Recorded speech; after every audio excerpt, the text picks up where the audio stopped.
د universe پیس کے تمام دیکھنے اور سننے والوں کو السلام علیکم۔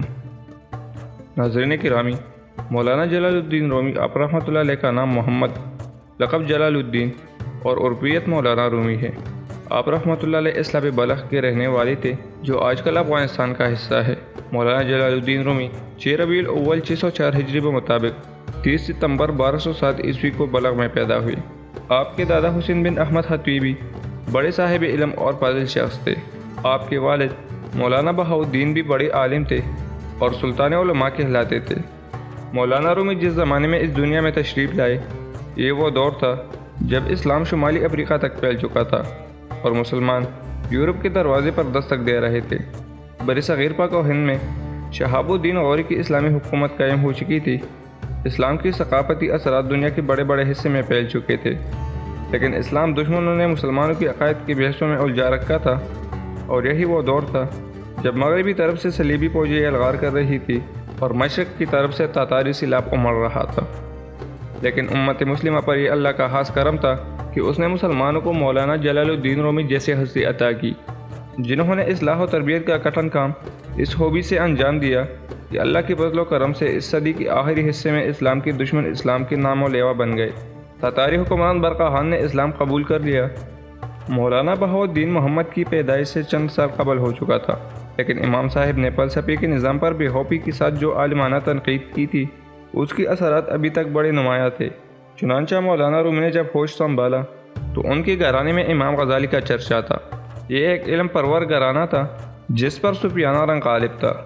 چنانچہ ایسی ماحول میں مولانا رومی کی حضری صلاحیتوں کو بھرپور جلا ملا اور ان کی پاکیزہ سیرت کی گوہر اور زیادہ نکھر گئے۔ یہ عہد تھا جب بچوں کو قرآن کریم اور حدیث کا مطالعہ کروایا جاتا تھا۔ اس کے علاوہ حساب، منطق، سیاست اور فلسفہ اخلاق کی تعلیم بھی دی جاتی تھی۔ مولانا بہاؤالدین کو اپنے ہونہار فرزند کی تعلیم و تربیت کا بڑا خیال تھا، اس لیے انہوں نے اپنے ایک مرید سید برہان الدین محبب ترمیزی کو اپنے بیٹے کی یہ تعلیم مقرر فرمائی۔ آپ نے بڑی محبت کے ساتھ اپنے لائق شاگرد کو 5 سال تک تعلیم دی۔ اس کے بعد حالات کچھ ایسے ہوئے کہ مولانا بہاؤالدین کو 610 ہجری میں بلخ کی سکونت ترک کرنی پڑی۔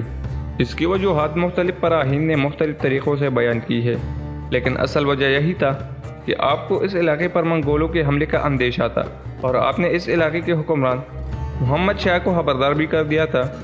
مولانا بہاؤالدین اپنے اہل خانہ کے ساتھ بلخ سے روانہ ہو گئے۔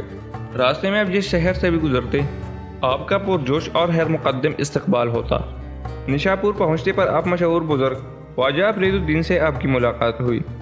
خواجہ صاحب نے ننھی جلال الدین کو دیکھا تو آپ کے والد مولانا بہاؤالدین سے کہا، اس جوہر قابل سے غافل نہ ہونا۔ یہ کہہ کر آپ نے اپنی کتاب ننھی رومی کو پیش کیا۔ مولانا رومی نے آخر دم تک اس کتاب کو عزیز رکھا۔ نشاپور سے مولانا کی والد اپنے اہل خانہ کو لے کر بغداد پہنچے۔ بغداد میں روم کے سلجوقی حکمران علاء الدین کی اقبا کے کچھ سفارات کار بھی آئے ہوئے تھے۔ وہ مولانا بہاؤالدین سے مل کر بہت متاثر ہوئے اور انہوں نے واپس جا کر علاء الدین کی اقبا سے ان کا ذکر کیا۔ مولانا بہاؤالدین بغداد سے مکہ مکرمہ پہنچے، حج بیت اللہ کی سعادت حاصل کی۔ اس مبارک فریضے کی ادائیگی میں ننھی رومی بھی ان کے ساتھ تھے۔ مکہ مکرمہ سے یہاں دن دمشق اور پھر زنجان چلا گیا۔ زنجان میں فخر الدین بہرام شاہ حکمران تھے جو بڑے علم دولت تھے۔ زنجان سے مولانا بہاؤالدین نے ملتیا کا رخ کیا۔ آپ کے ہم سفروں نے آذربائیجان میں قیام کرنا چاہا، مگر آپ نے اس بات کو پسند نہ فرمایا۔ والی آذربائیجان کی ملکہ عصمت خاتون خود اب رحمۃ اللہ علیہ کو روکنے کے لیے پہنچے۔ آپ کے بے حد اصرار پر مولانا بہاؤالدین نے خواہش ظاہر کی کہ قصبہ اتحشر میں آپ کے لیے ایک مدرسہ تعمیر کرایا جائے۔ چنانچہ فوری طور پر ایک مدرسہ تعمیر کیا گیا۔ مولانا بہاؤالدین نے 4 سال تک اس مدرسے میں درس و تدریس کی پرہیز سر انجام دیے۔ آذربائیجان کی والی ملکہ فخر الدین اور ملکہ عظمت خاتون کے انتقال کے بعد مولانا بہاؤالدین لارندہ چلے آئے۔ یہاں بھی ایک مدرسہ تعمیر کیا گیا اور مولانا بہاؤالدین نے 7 سال تک یہاں تعلیم دی۔ سمرقند کے ایک معزز بزرگ خواجہ شرف الدین، مولانا بہاؤالدین کی خواہش پر خواجہ شرف الدین کی بیٹی گوہر خاتون کی شادی مولانا جلال الدین رومی سے کر دی گئی۔ اس وقت مولانا کی عمر 17 یا 18 سال تھی۔ 632 ہجری میں مولانا کی پہلی فرزند عرشی سلطان پیدا ہوئی۔ روم کے حکمران علاء الدین کے اقبات کے دور میں تاتاریوں کا فتنہ نمودار ہو چکا تھا، اور چنگیز خان نے بلخ، بخارا، سمرقند، مروب اور نشاپور میں تباہی مچا دی تھی۔ چنانچہ تمام متاثرہ علاقوں سے